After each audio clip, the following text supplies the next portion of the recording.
그 포청천 TF팀과 대북 공작국이 합동으로 이제 진행하는 거는 진행을 했어요.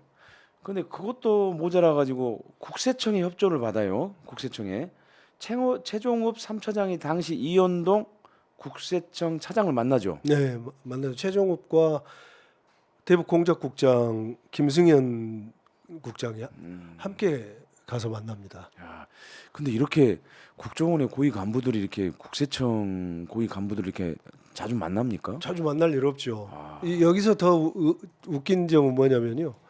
국세 최종욱 차장과 대북공작국장 김승현 국장이 국세청장 모르게 만났다는 거예요. 아, 당시에 국세청장이 백용호 청장인가 되는데 예, 외부 인사죠. 이 국세청장은 모릅니다. 이 일이 공작에 국세청이 관여된 사항도 모르고 이 그 양 기관의 수뇌부잖아요. 그렇죠, 사실상. 수뇌부가 만났다는 것을 몰라. 이게 이제 어떤 그 불법성의 하이라이트죠.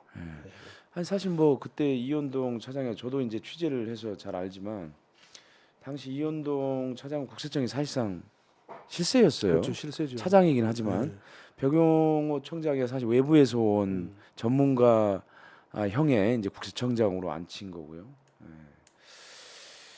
야, 국세청 안에서 이제 이현동 차장만 협조한 게 아니죠. 그렇죠. 국장급이었던 당시 그 박윤준 이름을 기억해둘 필요가 있습니다. 박윤준 우리가 이현동 차장하고 박윤준 국세청 국제조세관리관도 우리가 기억을 해야 되는데 이분들이 다 국정원이 요구하는 임무를 수행을 해요.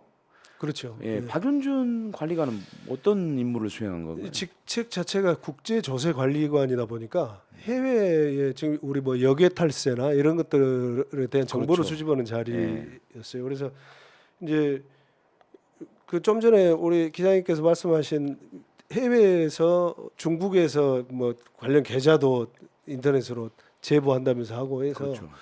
이 미국 내에 있는 그 DJ 이 비자금 의심 계좌에 대한 정보를 입수하는 임무를 줘요.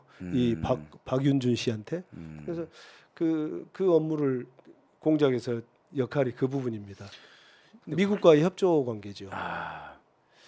국세청이 자신들이 입수한 세무 관련 정보를 이렇게 국정원하고 이렇게 공유하고 아니면 국정원에 전달하고 이런 게 보통 흔히 있는 일인가요? 거의 없죠. 저희들이 이제 내사 과정에서 가끔 그 재산 상황을 체크하고 싶을 때가 있어요. 그러면은 세무서 가서 협조를 받으려고 한 번씩 받으려고 하면은 아주 되게 힘듭니다. 그래서 그 내사 대상자의 세무 기록이 대단히 예민하고 민감한 기록이잖아요. 중요한 자료고. 그렇죠. 근데 그걸 이 공작에서 보면은 스스로 주겠다고 한 거예요. 자기들이 가지고 있는 정보뿐만이 아니라 자기들이 일부러 입수해서 주겠다. 이게 대단히 이례적인 거죠. 그러니까 검찰만 국정원과 한 몸인 게 아니고 국세청도 국정원하고 한 몸이었네요. 한 몸이죠. 이명박 정권 때의 기관의 모습입니다. 정부의 모습이에요 이게. 역시 권력 기관들끼리는 끼리끼리 끼리끼리. 서로 협조하고 협력하고 예, 국가 안보가 아니라 정권 안보를 위해서 그렇죠. 그렇게 협력을 하네요. 네. 또 이 다른 국민을 개돼지로 하는 겁니다. 이건 국민을 개돼지로 알기 때문에 국민의 세금으로 운영되는 공무원들이 이 짓을 한 거예요.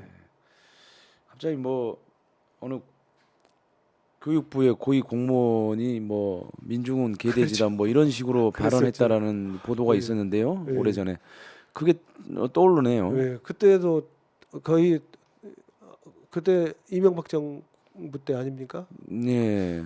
이명박 정부 때인가로 기억이 되는데 그러니까 이 권력기관이 국민을 모신다는 생각이 없으면 이런 일이 벌어지고 공복이라는 생각이 없는 거죠. 그러니까 철학이 없는 공무원은 퇴출시켜야 됩니다. 그러니까 사실 권력의 원천은 국민으로부터 나온다고 그렇죠. 우리가 헌법에 명기가 돼 있습니다. 그렇죠. 굉장히 중요한 헌법 조항이에요. 그러니까 모든 권력의 원천은 국민으로부터 나오는 겁니다. 그렇죠. 예.